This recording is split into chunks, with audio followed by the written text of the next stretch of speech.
I'm Obscure Girl. I like movies. I like weird movies. I like weird, obscure, crazy movies that I feel like no one has heard of or is talking about. Whether that be because they're super old, or because the marketing was bad, or because you thought that was a fever dream I had when I was 5. I'm here to tell you it wasn't. Let's talk about it. So today I'm going to do something kind of weird, and I'm going to discuss my first ever TV show. But in order to do that, I need to go back in time a little bit, back to a lovely land of the 1980s and 1990s, when all these really creepy, kooky, mysterious, and spooky things started coming out in the media that bombed at the box office.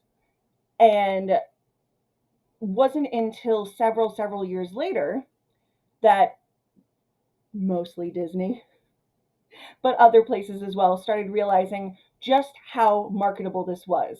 Because the generation that was raised on those creepy media grew into creepy adults that like to spend money on the creepy, nostalgic things that they grew up with. That is why, to this day, you cannot go to a single Hot Topic any time around Halloween anywhere, but especially Spirit Halloween, without running into full sections dedicated to Hocus Pocus, The Nightmare Before Christmas, Beetlejuice, all these things that were bombs, that completely bombed back in the day, have become these cult classics that have just turned into full out classics because we are so obsessed with them today and they're so marketable. And I feel like there is something that needs to be added to that category that very unjustly has not been. Whether that's a word or not, it is now because I'm mad about it. We're going to talk about So Weird.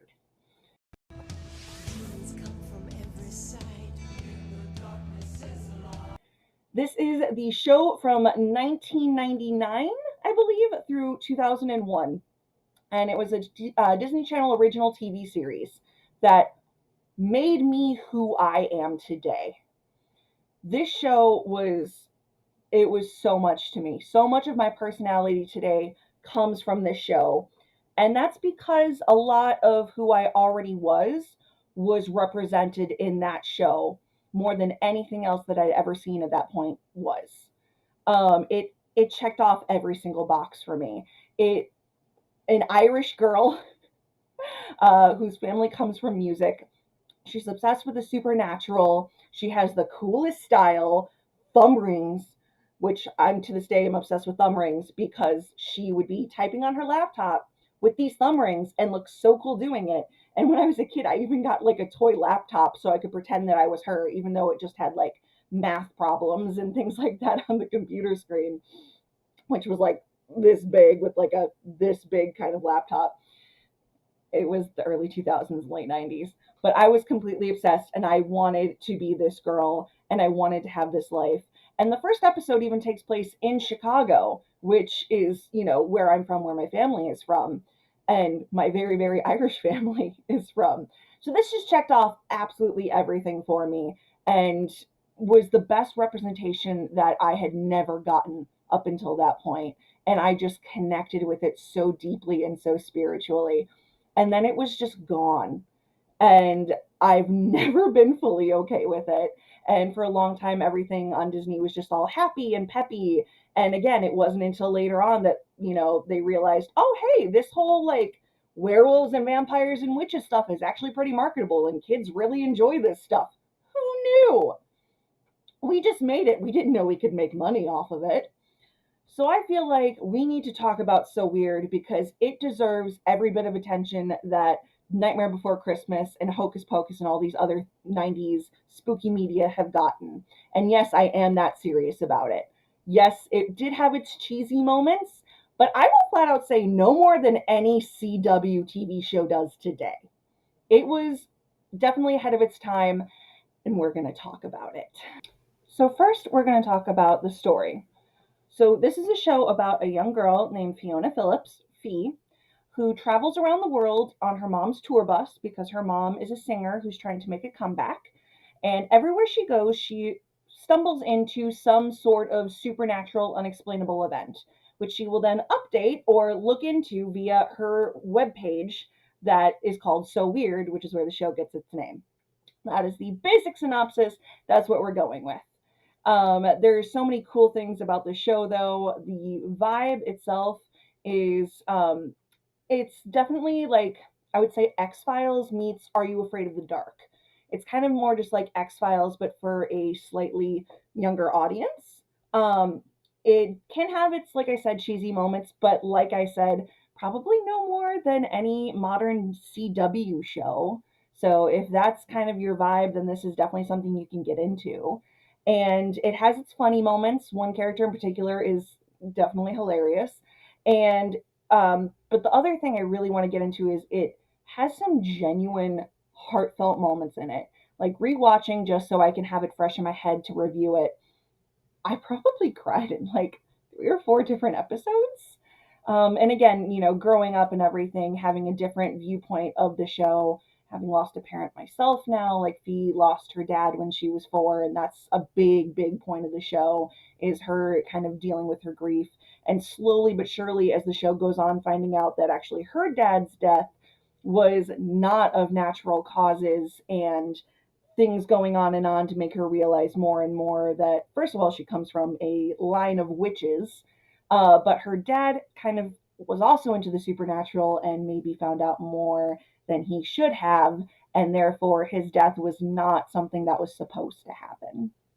Um, but like I said, growing up and seeing it from a more adult perspective of someone who has experienced loss myself, there's some stuff that really just goes for the heartstrings and it stays there. It really does.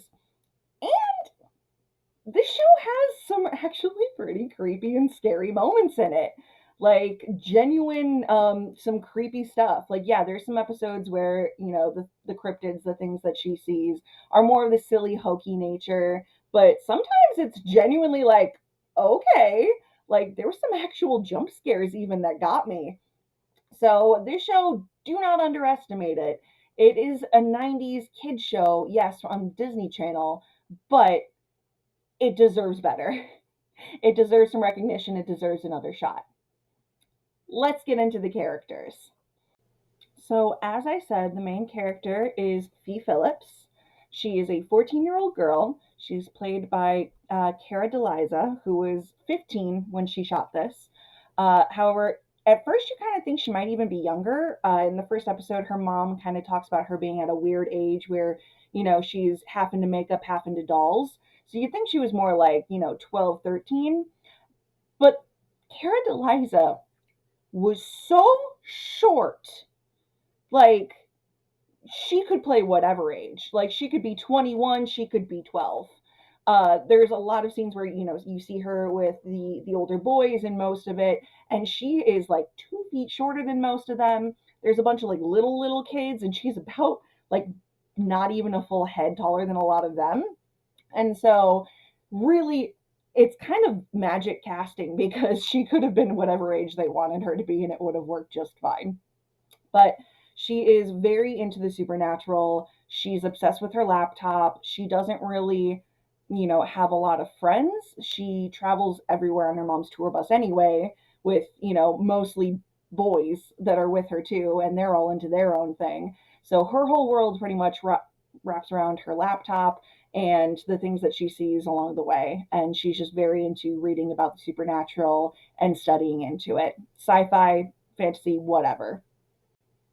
Then you have her big brother, Jack, who is kind of a complex character because on the surface, Jack's just an a hole. Like, he does not believe in the supernatural. He's a total jerk to Fee. He's a big brother, but, like, almost even takes it a step further in just being a jerk and messing with her. But there's almost like a viciousness to it at times as well. But when you really get down to the character, it's coming from a place of fear. Jack remembers his dad a lot more than Fee does. He's like a couple years older than her. And he is terrified of losing his little sister, who he thinks is just going to run off, get herself into trouble, get herself killed, probably. He's worried about upsetting their mom, who he watched lose her husband and go through the depression spiral that comes with. And he just wants order, and he wants to try and control things and bring them back to normal. And Fee just throws a monkey wrench in that for him every single day. And so there's definitely like some serious anger behind his, facade, but it also comes from a place of fierce protectiveness. And he's scared that he can't control his sister, and he's worried that she's just going to mess up the balance that they have finally found without their dad. So he is a complex character, and there are several scenes where it's like, yeah, he definitely does love her. He is a good big brother. But there are also some scenes where it's like, you, man, like, get out of here. What are you doing? So Jack is going to be like definitely like the secondary character. A fantastic character, casting, everything. In fact, I think a lot of the show is probably written around this actress. But the mom, Molly Phillips, played by Mackenzie Phillips, who she herself had a very messed up childhood, a very sad background. Her dad was in the Mamas and the Papas. She was in and out of rehab a lot. My mom was really into like, she was really into those intervention shows. She was into like celebrity rehab and everything. And so she would watch her and like, she told me a whole bunch of stuff. And this was years after I watched the show, and it just broke my heart a little bit.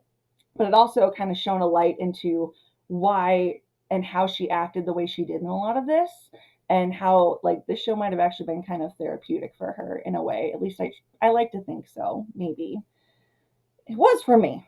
But she plays the mom, Molly Phillips. She's trying to have a comeback after she was in a band with their dad.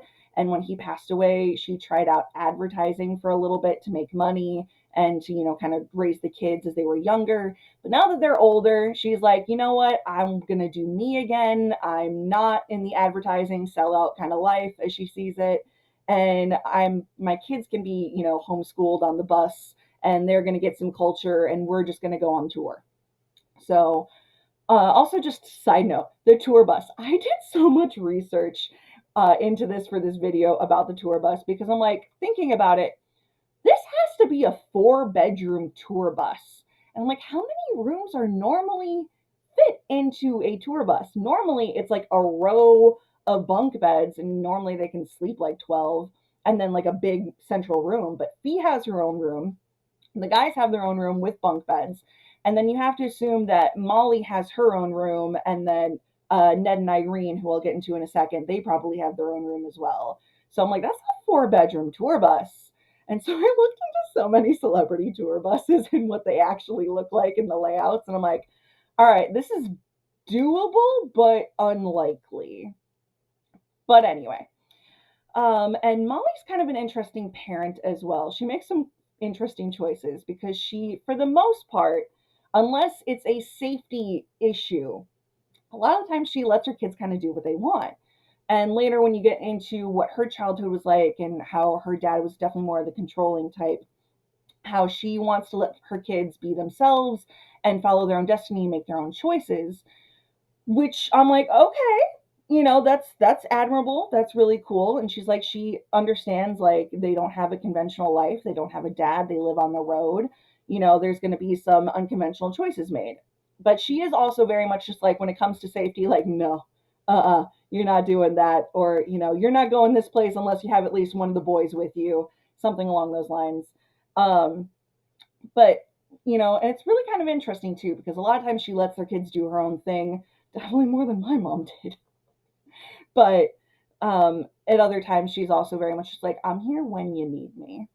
And I'm like, okay, that's pretty cool. And she's also still very clearly dealing with her own stuff. She misses her husband. She's going back on the road. She's feeling really insecure about doing things on her own, doing things without him, things like that. So she has her own stuff going on too. She is a fully fleshed out character, which again, not common for a mom in a Disney Channel show. So that's awesome. And then she sings throughout the whole show. There are a couple songs. I've been listening to more and more of them actually online when I find them. It says like "Don't give up on So Weird" or "Don't forget So Weird," something like that, and that just kind of gave me like, yes, thank you, community. Hopefully this video finds an audience. But some of the songs, man, some of the songs, one in particular, The Rock, which I'll go into in a little bit more detail later, I still get stuck in my head to this day. And there's a couple ones that, again, she sings. She sings the intro song, In the Darkness is the Light, which is slaps as an intro song. Oh my God. That song rocks. It just grips you so hard. Like if you were someone, especially a little kid that's into the creepy stuff, and you're like, yes, in the darkness is the light. It's so cool and it grips you and it's amazing. And I know I said that multiple times because it's true. So moving on from Molly, because I could talk about her all day. Next, you have Ned, he's the head roadie. He's the bus driver. He's Clue and Carrie's dad. He's Irene's husband. We'll get into all of them in a second. He's kind of the father figure of the show, though. He is this big old teddy bear of a man. He's the one who's in charge of the kids' homeschooling and, grading their papers and giving them their homework, which all three of them are, well, technically all four in season 2, are all in different grades, but he gives them like appropriate, levels of homework and stuff, which is kind of awesome. And make sure they get culture at the same time. And he's just like this sweet, like the one you can kind of go to and the one you just kind of want to hug a lot. He's a cool guy. I really like him. There's an episode that I'll get into a little bit later about him, so that when some stuff kind of happens to him, because of how sweet and endearing he is, you get twice as much of like this, you don't mess with him. You don't mess with him. Then you have Irene, who is Ned's wife. She is the ball busting agent of Molly. She's like her sister best friend. She also lives on the tour bus with all of them. She's very much like, she seems cranky all the time, but she's just such a go getter. And she's definitely the one who's like harder on the kids. But she really cares about Molly. She really cares about the family. And she's just like such a badass. I absolutely love Irene. Like she's not even the biggest of the side characters, but when she's on, it's just like, things like stuff's going to get done if she's on it, which is kind of awesome. Then you have Carrie, who is Ned and Irene's oldest son. He doesn't even come in until season 2, but he's played by Eric Lively, Blake Lively's brother, which I didn't know until I was doing the research for this. And what's hilarious enough is like I see the last name and I'm like, I wonder. And if you look in the trivia, the first thing is he is the brother-in-law of Ryan Reynolds because he's Blake Lively's brother. Not even first thing is he's Blake Lively's brother. No, he's Ryan Reynolds' brother-in-law, which definitely gave me a hearty chuckle because that was pretty funny. But like he's a good-looking guy. Like he's definitely got them Lively genes. Oof. But yeah, he doesn't come in until season 2. He's definitely more of a background character when he does show up. Like he's cool and everything, but he's the oldest. He's the one who like comes back from college and everything, and he wants to have a career in music. And he's definitely like more of the level-headed one. He's not the silly one, but he's just like one of those dependable older brother types. But he's also, like I said, the oldest, and that's very much his character is like, why do I gotta be the oldest? So that's pretty cool. And then the best side character, Clue. He is Ned and Irene's younger son. He's Jack's best friend. He is one of Fee's unofficial big brothers, just like Clue, but just like Harry, but like even closer. He's played by Eric Von Detten, who of Brink fame, which actually him and Jack were both in Brink, if you ever watched that growing up. And yeah, oh my god, the biggest crush on him as a kid. It's like, huh. But yeah, no, he is the comic relief big time. He's so funny, just cracks me up left and right. Um, like the first episode when they're in Chicago, um, he's talking to Ned about their homework or whatever, and he's like, "Yeah, well, her paper's definitely better than your guys' combined tour on the history of Chicago pizza." And he's like, "But we did so much research." Yeah, we did a ton of research. Dead. Huge chuckle, and it came at the end of a really serious moment too. So I was just like, ah! Didn't actually make that pterodactyl noise, but still, it was close. But he's absolutely wonderful, and he believes more and more of Fee's stuff. He goes along with a lot of her stuff. He's kind of very surfer boy attitude. He's just silly, but him and Jack are absolutely like brothers. They do everything together, and they end up getting a car together. They play basketball together all the time. They fight over girls all the time. It's just like he's just that supportive character who is he's just the best, man. He's just the best. Like, watch it for yourself, you'll immediately know what I mean. He's just that endearing and that awesome. And when, he goes to college in season 2, like for a couple episodes, he comes back later. But, it's all just like, but he's the best. Why he's gotta go? But still, and then like I said, he comes back later. So I don't know if it was because he was filming something that he had to leave or if it was actually a story choice. But I don't know. He's great. His episodes are great. I don't know what to tell you. And that, for the most part, sums up the characters. So now we're going to get into the cryptids. So these are the things, the ghost ghoulies, aliens, clones, whatever, that are in the show. I'm not going to go over all of them. And I will say this is going to be the most spoiler light episode I have done up to this point. I'm not going to do deep dives, mostly except for like 2 of my favorite episodes. But I'm gonna tell you like some of the more memorable ones, I think, and like just like a little brief talk about them. But I'm not gonna try and spoil too much. Um, there might be some accidental light spoilers, but for the most part, this is just a couple highlights. Okay. Some of the ones we're gonna. So in the very first episode, like I said, they go to Chicago and they actually deal with a couple of ghosts. They give you like a good history lesson. So they talk about the Chicago fire, but then they also talk about there was a drowning in Lake Michigan back in like the 1800s, and so they deal with the ghosts from that drowning. So that was kind of very interesting. Get a little history lesson there. And again, that was kind of a creepier episode, just right off the bat, episode 1. So that was really, really cool to see. You've also got aliens that recur. There's like a couple of different alien episodes. There's one where they do kind of like a memory wipe on a whole town because they crash land accidentally into this town. And so like Fee and Molly and like Jack and Clue show up a day late, and they see that Ned and Irene can't remember what happened the day before, and the whole town can't remember what happened the day before, and they all go to bed super early and are slowly putting together that like something was there that like touched them and messed with their mind.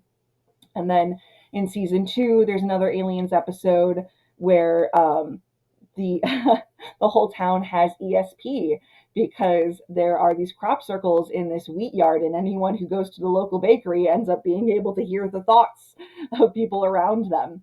So that was pretty cool. Um, what else? There is a Bigfoot episode pretty early on where Bigfoot helped out during the Civil War. He helped a Union officer, and then the Union officer ended up helping him back, which was kind of cool. It was like a sillier episode. And I will throw out there too, like the effects are from the early 2000s, but they're not as bad as a lot of stuff in that time. A lot of it's practical. There's some CGI, but even the CGI is not bad. Like I wasn't mad about most of it. There are maybe a couple things here and there where it's like, all right, of its time. But a lot of it was pretty impressive. So I'll give it that too. That was pretty cool. So like the Bigfoot is all prosthetics and special, like not CGI at all. You've got an episode with gremlins that are anti-technology. So they will swipe and destroy any form of technology because they're salty about it, because I guess they helped create it or something and they weren't giving credit for it. So they just destroy all the technology, which is pretty cool. Um, there is an angel episode. So Jack ends up getting this girlfriend, and there is this creepy, scary angel that you don't know if he's like a good guy or a bad guy for a hot minute.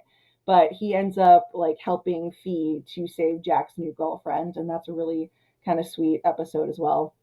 Um, there's Rebecca. So Molly had this best friend growing up named Rebecca, and you find out that very quickly she is slowly, slowly, slowly aging, and it takes her about 100 years to age 1 year.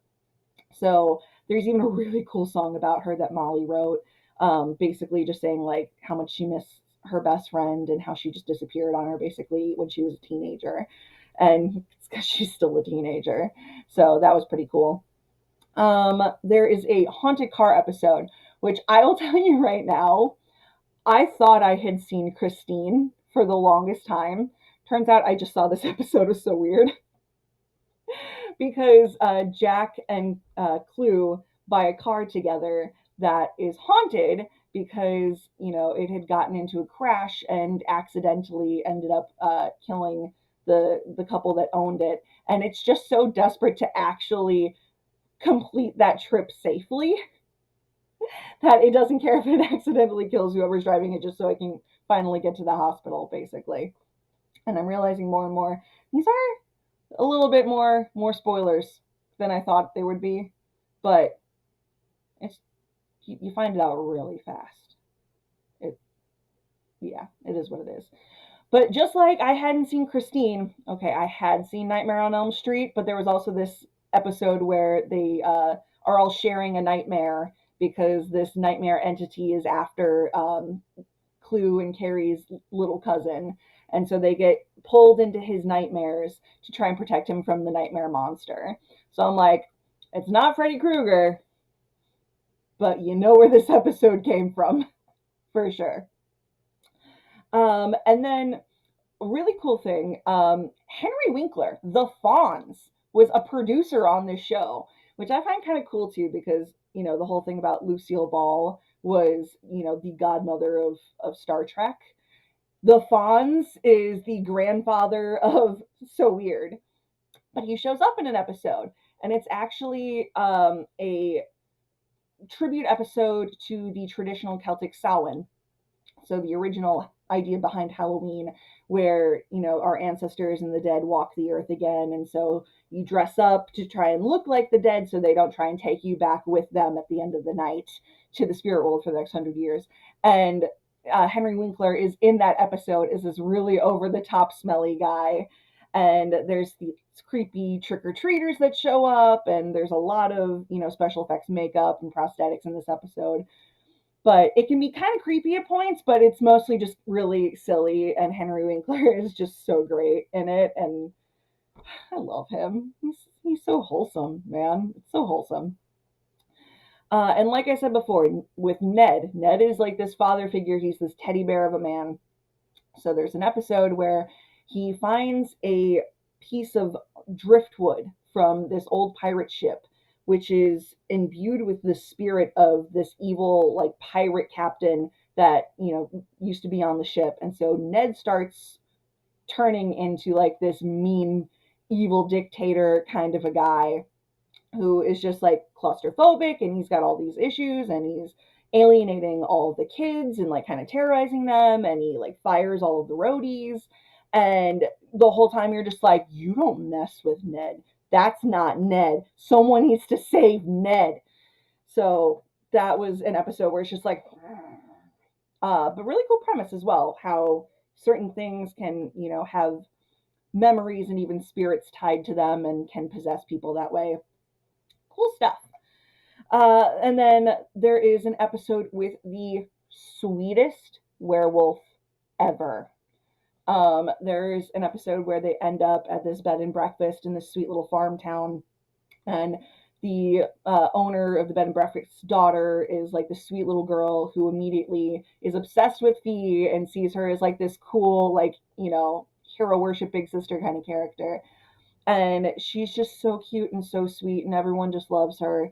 And then realize that she's been turning into a werewolf and eating the local farm's chickens and things like that. And you've never wanted to protect a werewolf so much in your life, which I kind of thought was really, really a cool take on it. Like, I know werewolves a lot of times can be sympathetic characters, and it's one of those, like, you have to, like, end their curse to save their souls kind of thing. You don't want that with this little girl. You need to find any other way possible to try and protect her and let her keep being a werewolf, but just find safe ways around it, because she's this total sweetie pie that just wants her mommy and daddy and is just so freaking sweet. And I thought that was such a cool take on the werewolf story. And I'd never really seen anything like that before, and I still haven't to this day. So that was really cool. There's a clone episode. So let me make sure I remember this name. Kevin Zegers. So he was the original Josh in Air Bud.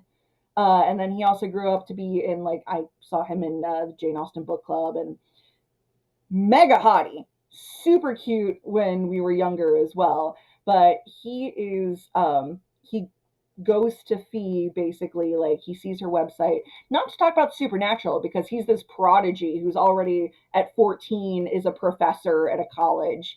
Uh, but he goes to talk about how his mom had passed, and he saw that Fee's dad had passed, and he just wanted someone to talk to about it. And they actually go on a date, and it's like Fee's first boyfriend. So cute. Anyway, he's a clone of his dad. So there's that fun little twist, and Fee kind of helps him recognize, like, he's still his own person, which is just so cute. And the outfits and the hair Fee has in that episode, I'm just like, girl, you so styling. So that was cool. But overall, the big recurring cryptid that shows up in this show is a will-o'-the-wisp named Brickrew. He shows up in like 3 separate episodes, I believe. And he is this trickster Scottish, like, a will-o'-the-wisp. So he's a trickster spirit. He possesses the people around Fee. He knows and is the one who gives a lot of information to Fee about her family and her background and things like that, but also is trying to take over the people she loves because he wants a body. He wants to be a person and enjoy food and sensations and things like that. But he's also evil. I would say he is, like, if you watch Twin Peaks, he's the Bob. If you watched Gravity Falls, he's the Bill Cipher. He's the recurring spiritual big bad that comes back multiple times. And he's like Fee's nemesis, pretty much. And really, really cool when he's in the show. It's definitely where you get the most background information. It's definitely the most, like in every episode, you have confirmation that the stuff is real. It's not like one of those where it's like, is this all in her head or is it real? You get confirmation every time. This is the most where she is enveloped into the spirit world and enveloped in, like, this is her reality. And it's really cool. That's all I can say. I don't want to spoil too much. Also, like, Jack is the first one who gets possessed by Brickrew, and the accent. He's supposed to be Scottish, but he kind of goes between Scottish and Irish accents a little bit. I know they're close, but I know. And that was pretty funny. But he does a really good job too, and especially with the Jack too, when Jack is usually just so angry and stuffy, and now he's all like skipping and very much just like, I don't even know, very pagan, like Pan type, spiritual kind of, very Fey. It's very Fey. So that's a really cool character. So this is where I'm going to quickly take a deep dive into my 2 favorite episodes. The first one is Sirens. It's season 2, episode 3, and has a very interesting guest character. Jewel Sati, I think, I'm hoping I'm pronouncing that right, but Kaylee from Firefly. She is in this episode and she plays the siren. And because of her and because of this show, which again I saw forever before I ever saw Firefly. In fact, well, it came out before anyway. But still, like, I was obsessed with the idea of being a siren. I had always wanted to be a witch, but the idea of being able to be a witch that sings and, can control people with her voice, obsessed. Absolutely obsessed. And it wasn't until years later that I found, like, a version or a copy of the episode again that I was able to realize that the song that she sings, there's no way I could have actually mastered it growing up because it's layered voices. So it's like her singing, but then it's also like vocalists underneath it. But as a kid, I was trying to perfect that song as much as I could, and I got so frustrated that I couldn't master 2 notes at once and not know why I couldn't do it. But basically, she plays a siren. It's the first episode with Carrie, and Carrie falls madly in love with her. And the thing is, she actually really kind of likes him back. but she has this evil manager that Molly actually knows because she tried to sign Molly back when she was first starting out. And Molly is already extremely suspicious of the manager. Like, not even, having any kind of, belief that this is a siren, that anything weird's going on. She's just like, this is a young girl starting out, is new to the country, and has this manager, and I want to make sure she's okay. So they invite them over for dinner just so she can kind of maybe try and talk some sense into her about, maybe this is not the manager you want. However, the manager is there because she is blackmailing her because she knows that she's a siren and she is threatening to expose her and, to all the tabloids and all that stuff. And she's too young and naive to actually realize no one would believe her anyway. But so she's trying to get Carrie to run away with her so she can get out of this contract and so she can just start over again and kind of figure out who she is. But Molly kind of steps in, and this is one of those episodes where Irene is also very much like the ball buster who gets things done. And they're both just like, no, whatever you've got on her, you're done. I don't even need to know what you have on her. You're not going to mess with this girl. We will expose you. And I absolutely loved that. And again, the song that she sings, Questions, is also something that you can listen to now. It's been remastered. Thank you to whoever did that. Thank you. Thank you. Thank you. But it's so good. Oh my God. Talk about getting stuck in your head, man. Siren or no siren. It fits the brand. So that was cool too. And then Fee, of course, is trying to save Carrie from potentially getting shredded up by a siren if her talons ever came out or something. I don't know. So that's that episode. The other episode is the Banshee episode, where Fee, Molly, Jack all go to visit Molly's parents, who are Irish immigrants, and there is a Banshee that is coming for her grandpa. And this is where you really get into, again, that Irish heritage. And, just even like they kind of nailed it too, just looking at like their living room and stuff. That's very much like, I mean, in my case, a Chicago Irish immigrant family background or living room, pretty much. Like that is, you got all the cute little tchotchkes, there's florals, there's ruffles everywhere, there's a lot of stuff. And I'm just like, like as a kid, I'm like, oh yeah, that's normal. As an adult, I'm like, they did their research. That's nice. Or maybe that was just enough of, it was a well-known decor idea back then too. Maybe, who knows? But looking back, I'm like, yeah, that's what they look like. That's what those living rooms look like, man. But you also get into Molly's relationship with her dad and how her dad was kind of hard on her growing up, and she's not the confrontational type. And you see how she just kind of felt like alone growing up because her and her dad clashed so much. And she ends up getting to sing for her dad the song she wrote for him called The Rock, which, God, that song slaps. Oh my God, and it grips you and it's amazing. And she just goes so hard on it, and it's fantastic. And all the while she's singing it, Fee is dealing with this Banshee, who she's trying to basically bargain for her grandpa's life.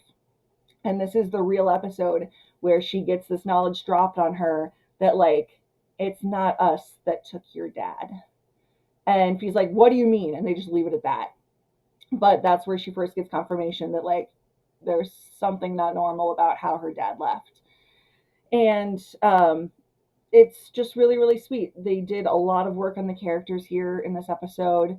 For me, it like if you saw me talking about Darby O'Gill in my last episode, and again, that is a movie that I will do a deep dive on probably soon now that I've mentioned it twice. But that meant a lot to me in my, growing up with my family. And it's such a great episode regardless. I think that's probably an episode a lot of people think of if they do remember the show.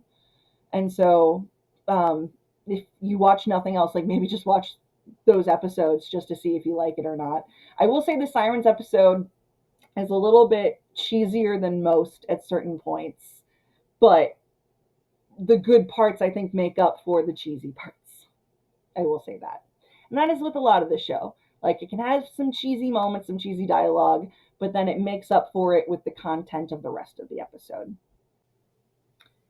Finally, we're going to get to the elephant in the room, and we're going to talk about what ended up happening with the show and what could have been. What ended up happening with the show was in season 3, Cara DeLiza left the show. I guess her mom wanted to get her out of her contract, and from what I can see, it was something along the lines of either wanting her to do other projects or more likely wanting her to have a normal childhood. But then I also ended up seeing her in an episode of ER where she was like a teenage pregnancy and didn't know who the father was, and that ruined my childhood real fast. But we get the character Annie. We don't talk about season 3. It's just bad. Annie was not a good character. I'm sorry. If you liked her, good for you. I didn't. Most of us didn't, which is why the show ended. Like, she was like the daughter of a friend of Molly's or something, and Fee said that there was some big deal with Brick Rue at the end, and to kind of protect her family, Fiona ended up staying with her aunt and cousins, and Annie ended up going on tour with Molly because she also sings and plays guitar. And sometimes supernatural things find her too. And then there was this whole thing with the Panther, which was probably the coolest thing about her, but then when we find out what it was about, it was a super letdown anyway. So the whole character of Annie, I feel like, was what people think Scrappy Doo was for Scooby Doo. She just ruined the show, which I actually like Scrappy Doo, but I didn't like Annie. So when I was doing the research for this, I actually found out in the trivia what they had planned for season 3. So the show was going to end in season 3 no matter what, but they had planned for in season 3, and this breaks my heart. This show is my Firefly. What could have been? But I guess a lot of the creatures, characters, and stuff from previous episodes and seasons were going to come back, and they were going to help Fee look more and more into how her dad had passed away. And like Rebecca was going to come back and help out. The aliens were going to come back. And the end of the show was supposed to be Fee's dad being able to live again because he was taken before his time. And so the show was supposed to end happily ever after with Fiona having her dad back, which when I read that like a couple of days ago, and yeah, like just a lot of the things that it said was supposed to happen would have been amazing, and I'm so bummed we didn't get that and we were stuck with Annie instead. And that's how it ended. So, yeah. But overall, I think this show deserved better. If you focus on season 1 and 2, like with Once Upon a Time, we were able to pretend the last season didn't happen. Why can't we do it for So Weird? I want So Weird to get the comeback and the resurgence that Nightmare Before Christmas that Hocus Pocus has had. I think it deserves it. I think people need to know about it. People know about X-Files. People, some people remember Twin Peaks for what that was.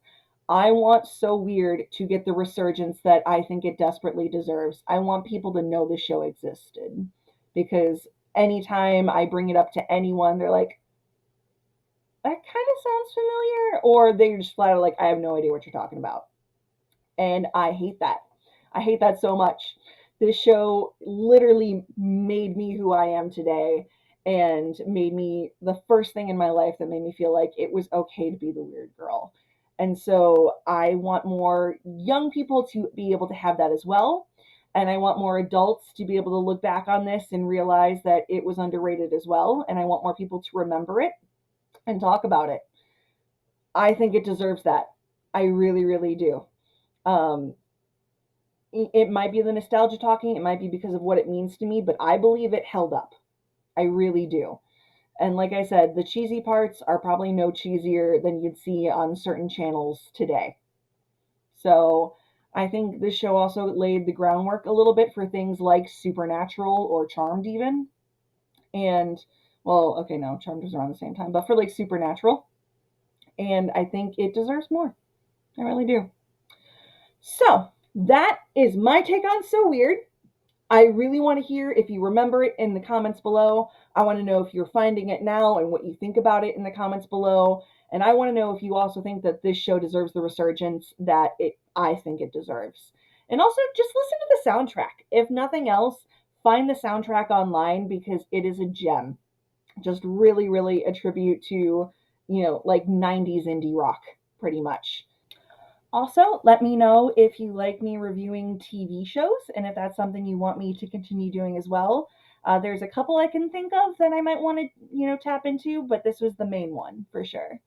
And finally, I have a Patreon now, so I can try and grow this channel even bigger and get better lighting and sound equipment. And so I can try and just keep making these videos better and keep this channel growing. So the link for that is in the description below. And I would really, really appreciate just anything if you guys wanted to donate. Please like, comment, subscribe. Oh my gosh, please subscribe. Speaking of keeping this channel growing.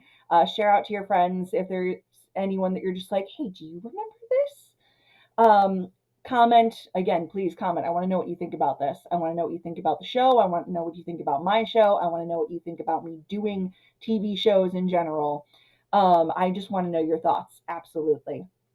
Or share out this Patreon as well if that's something that you're into. That would be absolutely fantastic. Let's just grow this channel together.